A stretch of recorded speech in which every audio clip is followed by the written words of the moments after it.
Hello, and welcome to Legal Management Talk, the official podcast of the Association of Legal Administrators. I'm your host, Justin Eskenazi, and I'm joined today by not one, but two great guests. Julie Holunga is a leadership trainer and executive coach at Chinook Executive Solutions, and Margee Fawley is the Chief Talent Officer at Davis Graham Stubbs. And not only are they joining us today, but they are also presenting at ALA's annual conference coming up in May. Their session is Mastering the Art of Influencing Difficult Conversations. That's being held on day 3 of the conference. That's Wednesday, May 10th at 1:30 p.m. And so I'm really excited that you guys are here and that we're able to kind of give an overview of what your presentation is going to be and kind of explore this really important topic. So I guess my first question would be, just looking at the session title, what are the difficult conversations that administrators are having to have today? Yeah. Hi, I guess I'll go first. Thanks so much, Justin. I appreciate it. I'm Margee, and I think that there are lots of different types of difficult conversations, and they really are highlighted when we're in a hybrid work environment, because many conversations, it seems awkward to do them over Zoom or Teams, and then you have to wait till people are available. There's not this just walking by someone's office and having conversations about maybe work or how someone's worked together with a client. So I feel like with our hybrid work environments, it's just an overlay of every conversation could then be turned into something a little bit more difficult than it absolutely needs to be. Mm-hmm. Mm-hmm. Yeah, and that's just an added layer, but the conversations, the hard conversations are continuing from before, whether it's meeting needs or expectations, or like even the billable hours, we've been talking about that, certainly, or underperformance, or if someone seems disengaged. I mean, the conversations continue, the hard conversations continue even through COVID. Right. Yeah. And in this kind of hybrid world where a lot of meetings are being held over Zoom and you're not in person, and it's a lot harder to notice body language and stuff like that. How much more difficult is it to have to address a tough topic with one of your employees? Yeah, so I would say that from the idea that if you're having a tough topic with an employee, if it's negotiating, if it's a negotiation situation or trying to influence someone too, those are also going to be a little bit more difficult because you may not pick up on people's body language.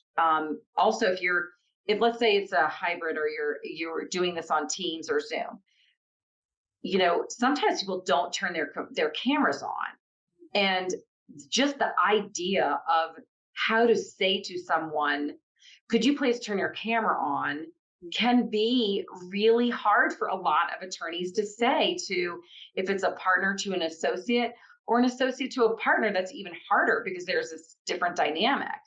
And then on the admin side, like all of us who are here that are administrators, we have to lead by example. So I feel like I try to always have my camera on, mainly for engagement, because I feel like there is so much more that we can pick up on from people when you can see their faces, you can kind of see their body language. There's so much more that's communicated that when we don't see the person, we can't tell. And I think, a long time ago when I guess we had just telephones and we didn't have video conferencing, there were struggles there. And that's why we've moved away and from we have the phone now, but we also still do like in-person hearings in court. And then also too, I mean, it's how do we negotiate with one another if we're really not being able to understand more about the whole picture? So I don't know, Julie, if you want to add in, I'm kind of rambling there. Yeah, but it is 65% of our communication comes through that that nonverbal. So as Margee said, the body language, but people are less likely to pick up on differences in tone or pace of voice when you can't see someone. You're not literally making eye contact. And the video it's hard when someone has that shut off, because we start telling ourselves stories that they're distracted, and we're all distracted right now. And even more so if you're having this hard conversation and you don't really want to be having it, or you're feeling defensive if you're on the receiving end, or you're telling yourself some story about how the person is reacting and you can't see anything, and then maybe you hear a clicking of typing, it just adds all these variables that make this even harder than it needs to be. And you're not able to have an honest conversation. I mean, ideally, you want to be able to physically be in the same space. It's hard though, but as much as possible to be able to have those conversations where you're not feeling rushed, you're not distracted. I mean, I always say to people, whether you're remote or in person, just put away the technology, right? Don't be looking at your phone. Don't be looking at your smartwatch at a text, because you're breaking that connection. And so you're trying to build trust so that you have a conversation, right? It's not just giving someone, hey, you're underperforming, and that's the end of the conversation. You're trying to truly engage them. And when you're demonstrating that you're really in with them and you want to know what's going on for them, it makes a whole world of difference, as opposed to constantly, I mean, I don't have a smartwatch, but I find it really irritating to be talking to someone and then they're doing this, and they're like sending a text through their watch. Yeah, that's the thing. You get a notification and you're like, well, maybe this is important. It probably isn't, but you never know. And I think too that when we're like in the realm of trying to train and mentor junior associates, if the partner approaches a conversation by looking at their watch or typing and doing two things at once, it's sending a message to that associate that their development is not as important as these other things. So I try to coach our partners here. You know what? You can and should ask for people to turn their cameras on. You need to be present so you can actually really be able to, in the moment, communicate the other person's importance to the team, or the other person's value that they're giving. And that can sometimes be hard when we're dealing with difficult feedback, if it's feedback in the sense of performance review, or if it's in the sense of like delivering bad news or something like that. So I think that I try to make sure that the partners know that they should ask these questions, like, hey, could you turn your camera on? And then if the person can't, then they will say why. And that's more information for that partner to go on. But I think a lot of people that are involved in ALA probably are dealing with larger firms that have offices all over the country, and they're working, even all over the world, and they're working with people that are always going to be they're not going to be in the same office with them. And so how do we make sure that we arm all of our administrators and all of our lawyers by coaching them on how to set the stage for making sure that they are able to give really good feedback, delivering bad news, even if it's on a Zoom setting or in a virtual setting. Yeah. Margee, we've talked about difficult, there's some people who are more open to receiving feedback than others. What do you recommend?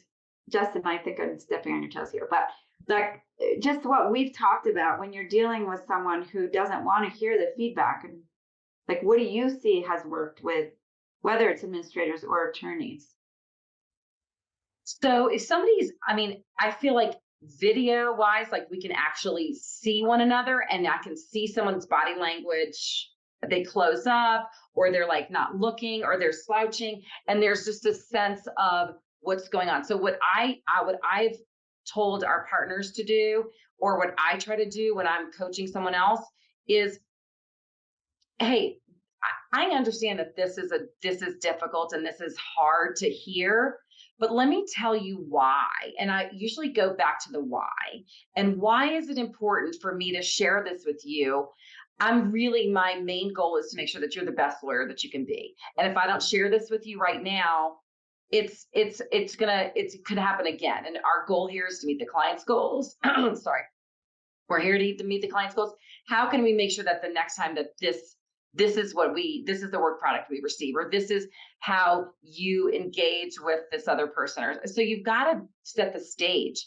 And if at that point, if you're not seeing some engagement from that person who was then having that, negative body language and closed off, then I feel like you want to, maybe you pause. And I think that that's actually really reasonable to take a break and pause. You delivered the feedback, and then let's say, hey, let's regroup in about a week, and then, or maybe the next day.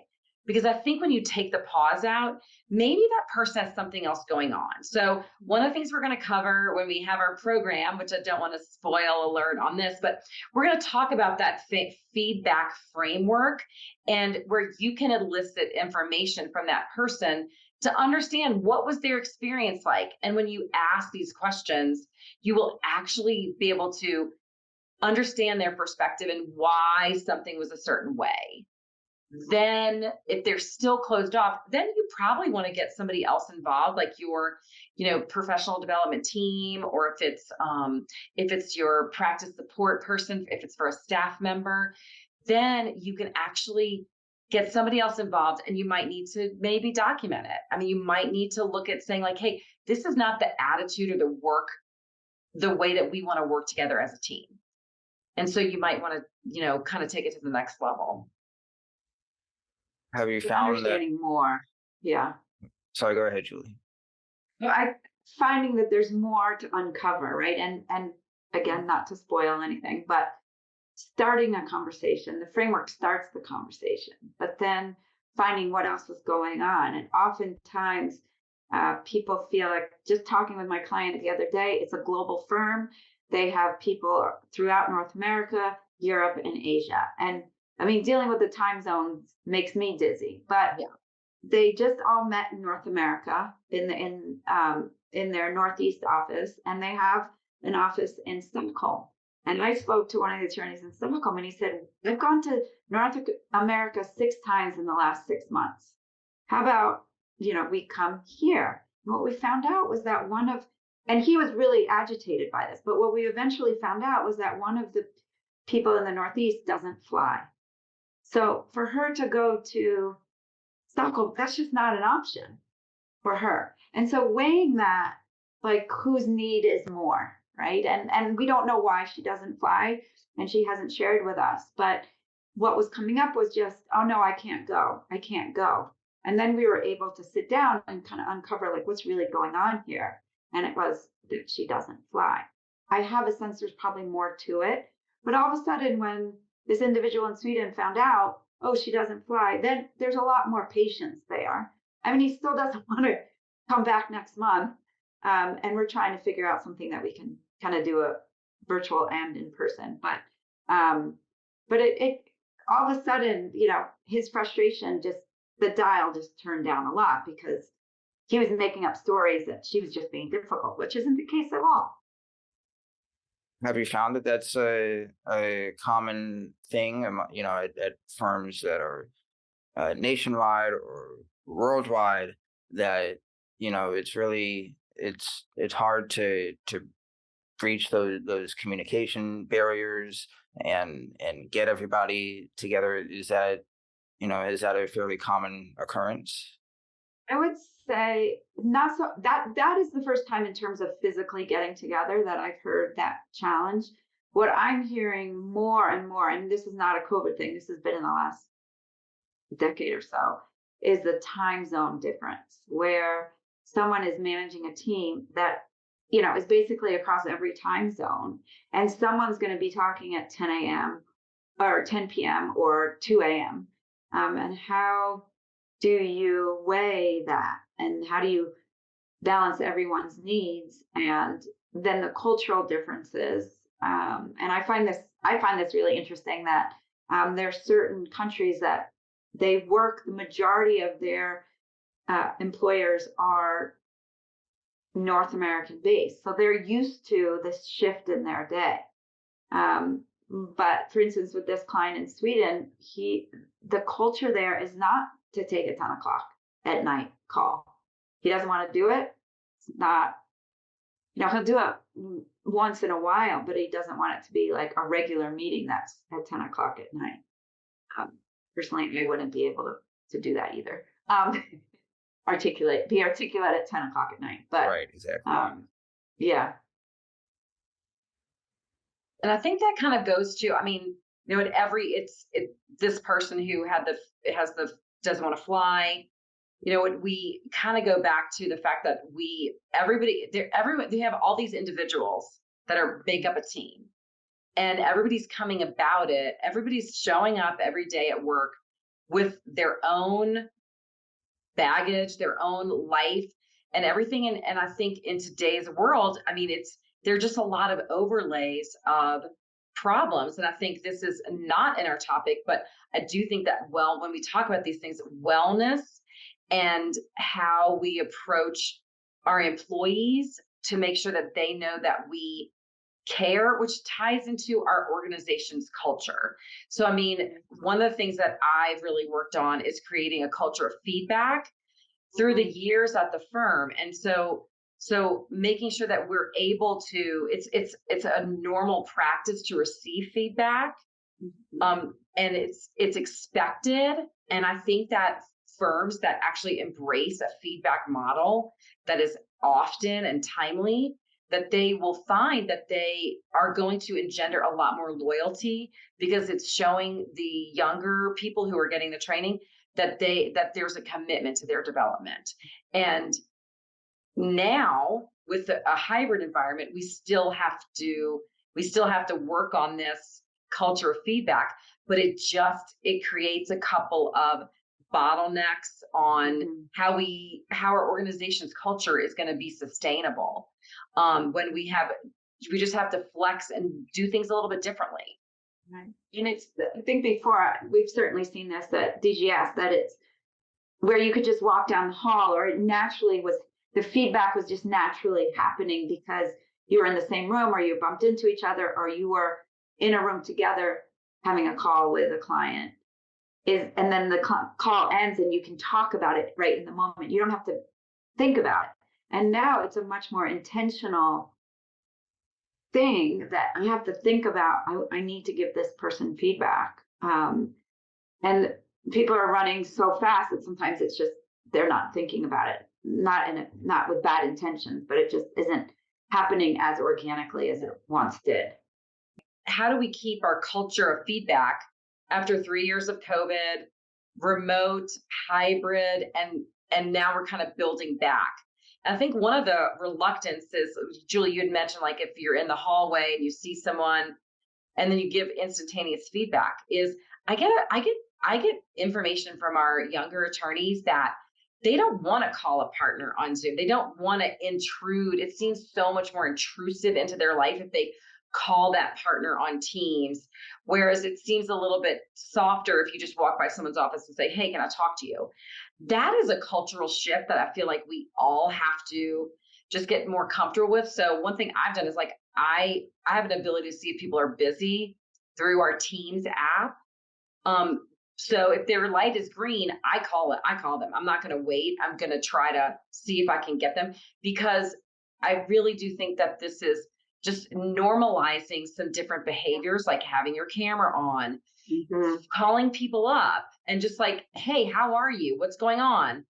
Blah, blah. So whatever the topic is, like, what happened with blah, blah, blah. I mean, I feel like you can actually do that. And that might help us in normalizing some of these different behaviors that we just haven't seen before. I think you're totally right that it's a cultural shift, because I mean, at least in my experience, cold calling is not really a thing anymore. If calling is even really a thing anymore. Yeah. Right. That definitely don't leave a message. Right. No, don't leave a message. But I mean, I think at least a lot of times, a lot of people want, can I call you? Are you free? And obviously it depends on the person. Some people are totally fine with cold calling or being cold called. So, so A, I guess it depends on the person, and B, it is a big cultural shift that's ongoing. Yes, and it's really the conversations that I've been having probably for the last year and a half or two is that it's not, initially there was certainly we want to make sure that people were, in March or April of 2020, make sure that people were okay and healthy, and there was that. But then we sort of that fall, we got into this like productivity and people working. Are they, this isn't like I had a client here in Denver say this isn't a snow day and you just don't have to work, which I thought was such a funny thing.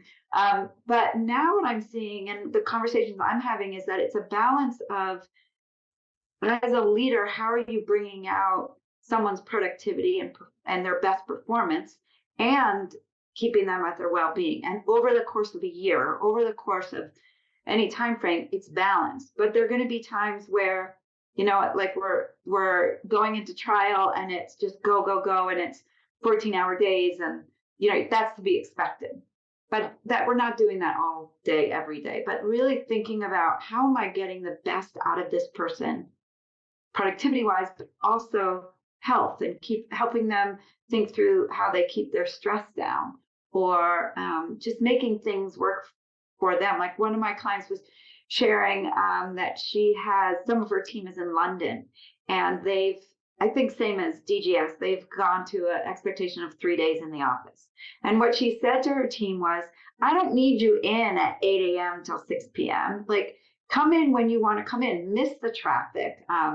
London now has this tax, so if you drive in, you have to pay this tax. So they're trying to work with people to make it work for them. Like if they want to stay at home and, do their deep thinking work, and whether it's like really focusing on a particular matter or designing something, whatever it might be, they can do that and then come into the office to really engage with other people. So I think that's really, if we think about how can people have hard conversations, bring out the best in their people, it's really thinking about those two pillars that are like, sometimes I think of it as a seesaw, right? Like sometimes you're up and sometimes you're down, but really you've got to think about both sides of that for an individual. And one of the things that's also really prevalent nowadays is the kind of a skills gap. There's been a lack of professional development as people have been working remotely and not being able to interact and learn from others as much. So how do you kind of bridge that gap, among partners, between partners and associates, and everything that goes into that? Yeah, I think we're definitely seeing a skills gap for some of our attorneys, because there's just not this serendipitous happening of like, hey, come help me on this, or let me sit in on this call, that maybe they're on a deal and the associate might be listening in on the call. But now if you're hybrid or if they're in a remote setting, that's very awkward for a partner to have someone else on the call when maybe there's cost concerns with the client and it would be two people on the bill. So there's just a lot of little things that go into that you have to think through. So what we've seen is that, the issue with professional development, it just has become an acute issue for our associates, because they are not getting all of that training, and they're not getting those happenstance, those kind of fortuitous or serendipitous opportunities. So how do we then build back? I think one of the things that we've done is we've really launched we are 3 days in the office per week. We also have been very intentional about training programs. We're now doing one training a week, and it's in the office for each practice area. So that's a heavy lift for my admin group at the firm. But what I've noticed is that people want to have connections. It's better for our mental health to have connections and to be with people and kind of learn the ropes, if you want to call it that, by being in the office. So we're seeing that the people who maybe started with us during the pandemic and that are now seeing more activity and liveliness in the office, they're kind of going to be able to hit the ground running. But I do think that associates also have to be very intentional about how they approach their development. And I tell them pretty frequently, thinking about what you want and the types of experiences that you want to get under your belt to kind of understand and master is hugely important, because the difference between top performers and all the others is just getting greater and greater. There's just there's a wider gap. I would also tell about some partner things that I wanted to talk about, but Julie, do you want to add anything there about like the associate level or things that we could do?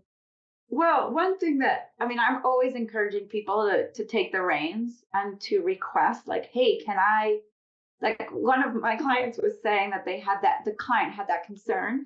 So when they had a Zoom call, the associate literally was just sitting out of camera range. So could absorb and learn and hear how the partner was answering hard questions or responding to, why is our bill so high? And like not adding to the conversation, but learning so much in the moment. I want to interject. Can I interject something? So one thing, Julie, is that let's say that associate's like, I'm not in the office today. That is a missed opportunity. So exactly. I know that younger generation wants the flexibility because they've had a taste of it, and we're not going to go back to full time in the office. We're just the world's not going to do that. But if they can be intentional and see like, oh, there's this conversation. Hey, partner, can I be involved in that? Right. Well, yes, come into the office and we'll set it up this way. It's our job to help. Our job is to help our partners think a little bit more creatively about how they can bring up the people underneath them. So anyway, I'm sorry I interjected there. Yeah. That's exactly it, right? Yeah. But it's again to that same point. It's like being intentional, looking at what's coming up and saying like, okay, I'm going to come in for this, because they're making their lives easier by doing that. I know maybe that day, like they have a commute or whatever, but that's the best way to learn, right? Is in that moment, like what we used to call on the job training, but now like, I don't know, but yeah, it's still on the job training, but we have to then deal with the reality that some clients, they don't want to have two people on the call. If they allow that, that's one thing where partners as leaders and as business owners, they need to take the leadership by asking the client the question. And so that kind of goes to like one of the things that I've noticed too, is that in this hybrid world, all of our partners there, most of them, depending on your structure, are owners, and they are in control of their own practices. Yeah. And they're also taking advantage of being at home, maybe with their kids, and having flexibility. But I think we have to also continually remind our partners too that, hey, there are leadership opportunities and skills development that you're not getting because you're not in the office building a team. So I think if anybody is going to attend our session that's a CFO or anybody involved in finance, we budget based on hours. We budget based on there are not too many levers to pull within law firm finances. And so if I need to tell this partner, hey, it is vital for you to build a team around you because you want to have expansive billables for your clients, so you can get the job done in a proper way. If you have constant turnover and you have people who don't feel like they're invested in or committed to, they will leave because there's so many options today. Yeah. And that's where I feel like partners similarly need to have leadership and need to know what their leadership responsibilities are within the organization. I agree. So you mentioned the younger generation. I think that takes me to one thing that I wanted to cover before we're done here, and that's kind of this growth of TikTok workplace trends, things like quiet quitting and bare minimum Mondays, and all these things that I think a lot of people hear about but don't really know what it means. And I feel like those kind of situations, if employees are doing that, can then lead to difficult conversations. So how do you kind of manage these, dealing with these trends while maintaining productivity and all that kind of stuff?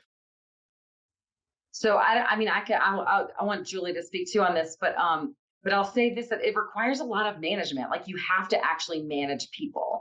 And if you're not going to manage them, and you're not going to keep your eye on what are the numbers, where are they falling if it's a monthly basis or a weekly basis or even daily, you are not going to be ready to address having that difficult conversation, giving that person the feedback.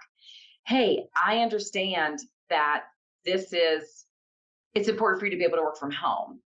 But when we see that your hours are such that you're not billing where you need to be, whatever the billable hour requirement is, tell me about what's going on for you, because we do have a minimum. We do have an hours requirement. Tell me what's happening for you, because it seems like you're not engaged as much. I mean, maybe it's an hours thing. Maybe it's just a strictly engagement thing, such as with quiet quitting. And we have to have an open dialogue and conversations about it, because that person might tell you, that associate or other junior person, that might say that they don't like it. They don't feel invested in. They don't feel like this is a case that they even like. Okay, so we've probably all heard in the PD world, you'll hear about people say, well, I'm not really loving that case. Well, there are a lot of times we don't love parts of our jobs. Right. So how do we then make sure that they feel like they can understand, like, okay, this is part of the job, but it's not the whole job. So you have to be able to have feedback. Yeah. I like the 20-80 rule. Like 80% of the time, we hope that you feel challenged and you enjoy, you're interested, you're learning. And 20% of the time, you're doing something that you don't really love, or if you've done so much, you're bored. If it's flipped, that's a conversation that needs to happen. Yeah. But I think the bottom line is, if there's quiet quitting, if there's people are not engaged, it lends for a conversation, and you can come to our session in May and learn how to have it. That segues me right nicely into saying, if you want to hear more from Julie and Margee, and I know I do, and I'll be in Seattle, and I'm looking forward to meeting you both in person, then you should definitely register for Annual Conference if you haven't yet, and be sure to attend their session on Wednesday, May 10th. So, again, thanks so much for joining me. And, I really appreciate all the insights you provided. And, I look forward to hearing more in May.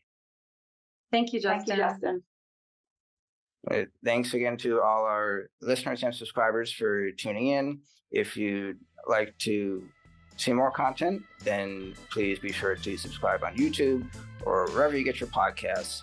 And as always, you can learn more about ALA at alanet.org. Until next time.